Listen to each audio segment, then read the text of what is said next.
her comments, she has also received messages of support from the Jewish community. After days of debate, the House finally agreed on and passed a resolution condemning hate in many forms. Long story short, it all began in response to comments made by Congresswoman Omar.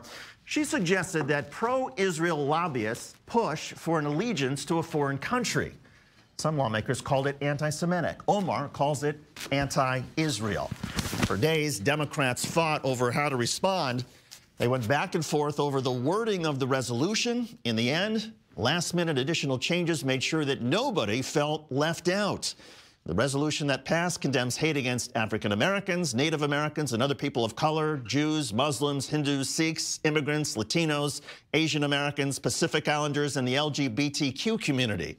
There are some Jewish Americans who are critical of Israel's policies and are standing by Ilhan Omar. They say the critiques of Israel are essential to a healthy debate. This is how we remedy the Chilul Hashem, the desecration of God's name, by standing together in praise of Representative Omar for her courage, her honesty, her truth-telling, her bravery to stand up against those that insist Palestinians are not deserving of human rights, that we must critique the Israeli government as it practices apartheid. Joining us now is Michael Brooks, host of The Michael Brooks Show and co-host of The Majority Report, and Dovid, Efune, editor-in-chief of the Algemeiner. Dovid, this was a victory, you would acknowledge, for progressives and perhaps something of a setback for staunch supporters of Israel.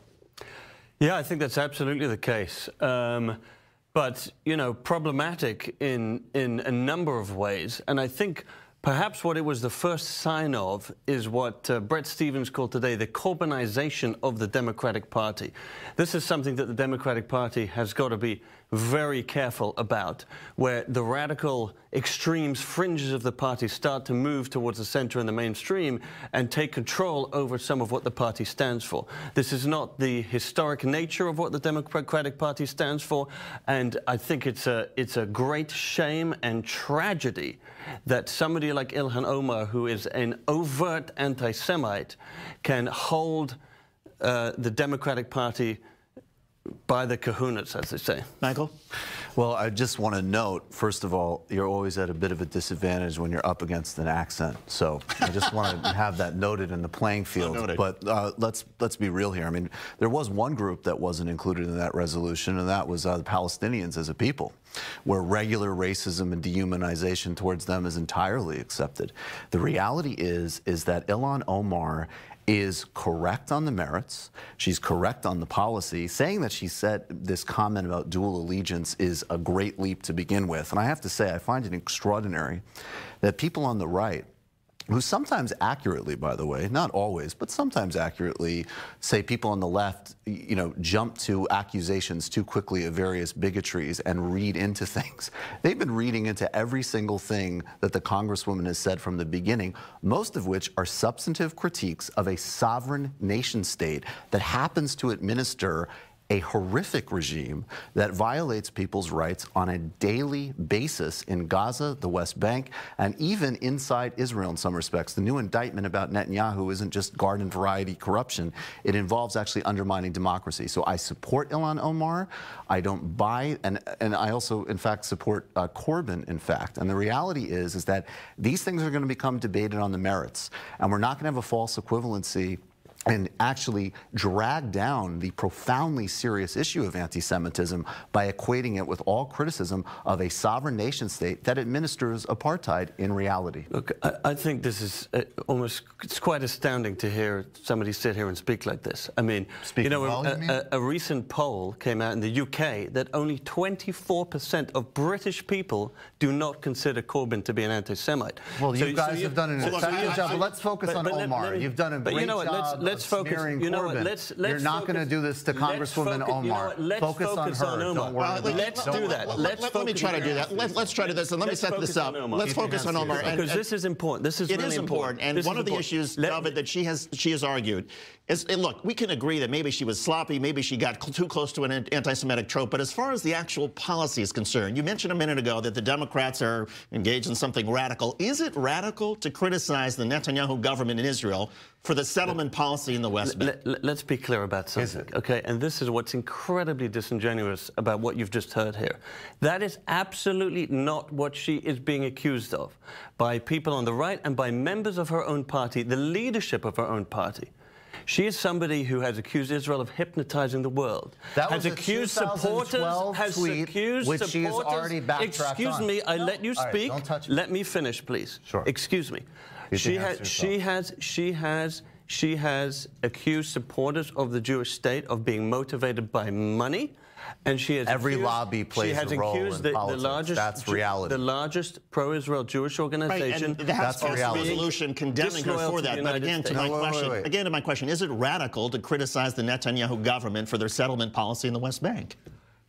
That's not what this discussion is about. That's absolutely what this discussion is about. Is it radical? It's not. This discussion is about the role of lobbies. But that is not what this discussion is about. That's not what Ilhan Omar is being accused of. That's not what she's being criticized before. This discussion is about money in politics. This discussion is about foreign policy in the Middle East. Also, Ilhan Omar has been a robust critic of Saudi Arabia. She said people should boycott the Hajj because of Saudi Arabia's conduct. The reality is that the old stagnant frames of both the sort of Saudi and Israeli consensus is being undermined and disrupted and critiqued in a robust way, which is oriented on global human rights standards and not, in fact, ethnocentric identity politics, which is a problem wherever it manifests. And the smearing of her, the lies about her, the disgusting, grotesque display against her you just saw is only going to strengthen people's commitment. But can you understand why a lot of people who support Israel, they may criticize the Netanyahu government, feel that Israel constantly gets singled out by people on the Democratic left in a way that is unfair compared to the rest of the world? So in terms of reality, let's break this down.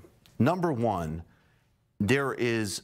First of all, if Israel wants to be held to a higher standard than a place like Saudi Arabia, it's going to be held to a higher standard. When people say, well, why don't you complain about the Saudis? First of all, everybody does, and the Saudis at least don't have any pretensions that they're anything other than a brutal theocracy and monarchy. The Israelis have maintained a position of being the only democracy in the Middle East, while they have maintained an occupation of another group of people for over 40 years and regularly killed and bombed civilians.